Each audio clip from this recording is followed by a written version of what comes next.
Hey everybody, how you doing? I'm incredibly shiny today, like overly shiny, even too much for my love of highlighter. It's so freaking hot in Arizona. I cannot even tell you.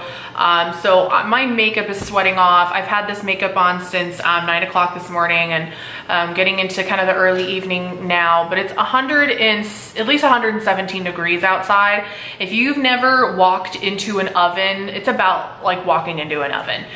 So forgive the way I look. It's okay. I gotta say, it's really the power of all the great products that I use that I have any makeup still in the same place that I put it on this morning. The video I'm gonna do today is a tattoo tag.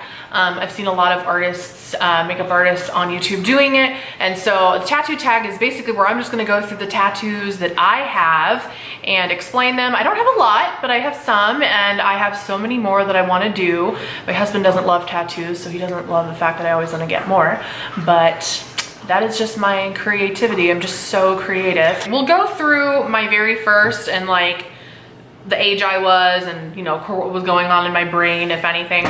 So let's start with number one.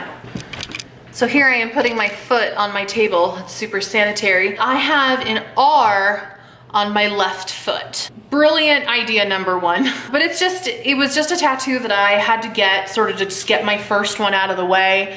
As it turns out, I ended up picking what people will say is one of the most painful spots for a tattoo. Now that I've had others, I don't think it was that bad. I mean, it certainly didn't tickle. Yeah, R on my left foot, obviously for Renee, who does an R on their left foot. So on to my next tattoo. These are some puppy paw prints on my other foot. I got these paw prints because I was moving to New York for college, and my family had a very old dog that even when I moved to New York, he was like 20, okay? But I really thought that he probably wouldn't live a lot longer, and I was just in love with him. So I had him step in ink, and I got his actual paw prints there on my foot. He actually ended up living to be 23 before we put him down. So I've got his paw prints on me right there. Okay, tattoo number 3. I saw somebody with a tattoo on their finger, and I was like, you know, there's a really easy, like, medium that I can meet with my husband. He doesn't love tattoos, so I'll get one that's kind of hidden so I can be getting my, you know, my tattoo fix, and he doesn't have to feel like he's looking at tons of tattoos. So I have love. There's so we can get focused there. I have love on the inside of my left ring finger. Just, you know, because that's where you put your ring, and that's where I have my ring and everything. By far the most painful tattoo I have gotten. I've heard that from a lot of people that actually anything on the hand is really awful. That definitely rang true. I wish, honestly, I could convince my husband and myself to go through the pain of doing more hand tattoos. I mean, I really would be head to toe if I could be, but I really want more hand tattoos, and I know he would like kill me. Maybe I'll get a couple more out of him. It's my dream. So the next tattoo that I got after my finger, I waited a pretty good while. I think I waited few years before, in between my ring finger tattoo and my next one. I have the 2 roses here on my shoulder. Let me see if I can move the camera. Here we go. Let me see. I have the 2 roses here on my shoulder. I wanted someone who was known for doing realistic flowers because I really wanted a realistic look. In fact, they're not even like lined. He just kind of shaded all of them. He did a beautiful job.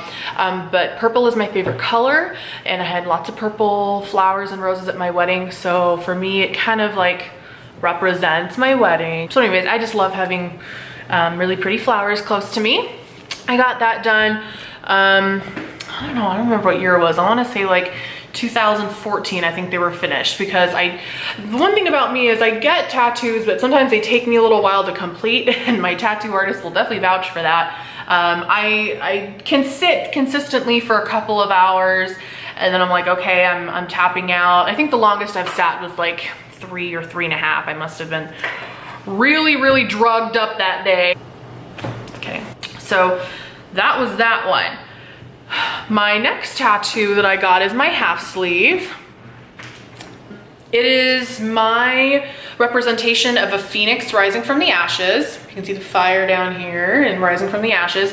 Mythologically, the phoenix is a being that will burst into flames and then turn into ash and then come out of the ash again. It's supposed to be a bird. I wanted my bird to be kind of half human, half bird, kind of represent a woman. She's even like full figured. I love it. So she's, and the background was really kind of the artistic detail of my artist. His name's Dave. He's awesome. He works here in Chandler, Arizona.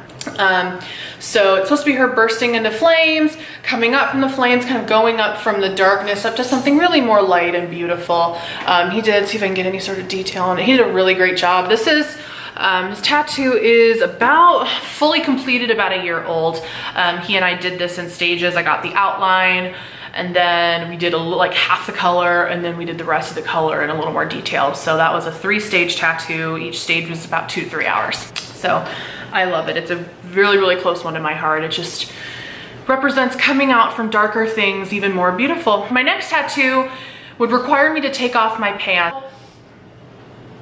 My dog was having like a choking attack. You okay, precious?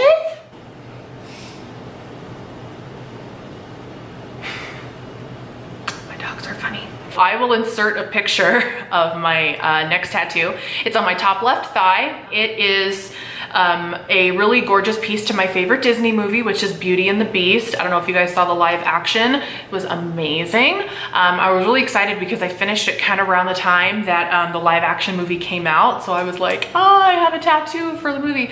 It says La Belle et la Bête, which is Beauty and the Beast in French. Funny story with that, and this is only very recently a funny story. I was told my entire life that I was of French heritage, and my grandparents were living in a French colony of Africa. As it turns out, we're like 45% Italian.